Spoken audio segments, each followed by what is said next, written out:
Hello guys అందరికి ఇవాళ వచ్చేసి రీసెంట్గా సర్క్యులేట్ అవుతున్న న్యూస్ అదే Hamas leader Mohammed Sinwar death. అసలు ఈ మొహమ్మద్ సిన్వార్ ఎవరు, ఇంకా ఈ హమాస్ ఎవరు, ఇంకా హమాస్కి కావాల్సింది ఏంటి అనే టాపిక్స్ మీద ఈ వీడియో అయితే చేస్తున్నాను. ఈ వీడియోలోకి వెళ్ళే ముందు ఈ వీడియోని వచ్చేసి లైక్ చేయండి, షేర్ చేయండి.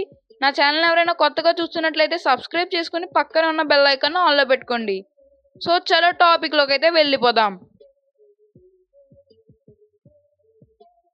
మొహమ్మద్ సిన్వార్ వచ్చేసి పాలస్తీన్లో ఒక పొలిటీషియన్ అండ్ తను వచ్చేసి హమాస్ లీడర్ కూడా.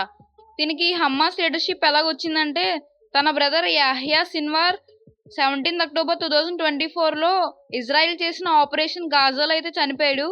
అప్పుడైతే మొహమ్మద్ సిన్వార్కి ఈ లీడర్షిప్ అనేది వచ్చింది. తను చనిపోయేంత వరకు ఈ 2 పొజిషన్స్లో అయితే ఉన్నాడు. ఇప్పుడు మొహమ్మద్ సిన్వార్ ఎలా చనిపోయాడో చూద్దాం. 13th మేన ఇజ్రాయెల్ వచ్చేసి ఖాన్ యూనస్లో ఉన్న గాజా యూరోపియన్ హాస్పిటల్ కింద ఉన్న బంకర్ మీద అయితే ఎయిర్ స్ట్రైక్ చేసింది. ఆ ఎయిర్ స్ట్రైక్లో 26 మంది అయితే చనిపోయారు. అందులో మొహమ్మద్ సిన్వార్ కూడా ఒకడు. అందులో కొంతమంది ఇన్నోసెంట్ సివిలియన్స్ కూడా చనిపోయారు. ఈ న్యూస్ వచ్చేసి గాజా హెల్త్ మినిస్ట్రీయే కన్ఫర్మ్ చేసింది. గాజా వచ్చేసి పాలస్తీన్లో ఉంది. ఆ తరువాత 28th మేన Israel prime minister Benjamin Mohammed Sinwar చనిపోయాడని డిక్లేర్ చేశారు. ఈ హమాస్ మూవ్మెంట్ వచ్చేసి పాలస్తీనీ ఇస్లామిక్ స్కాలర్ అయిన అహ్మద్ యాసిన్ 1987లో అయితే కనుగొన్నాడు. ఈ హమాస్ కావాల్సింది వచ్చేసి ఇజ్రాయెల్ను ఆక్యుపై చేయడం.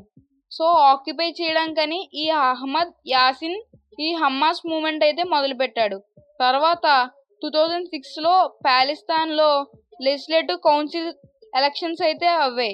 అందులో హమాస్ ఎక్కువ మెజారిటీతో అయితే గెలిచి వాళ్ళు గవర్నమెంట్ని అయితే మొదలుపెట్టారు. మీకు ఈ వీడియో ఇన్ఫర్మేటివ్గా అనిపిస్తే నా ఛానల్ సబ్స్క్రైబ్ చేసుకుని ఈ వీడియోని లైక్ చేయండి guys. Thank you for watching. Have a nice day. Bye.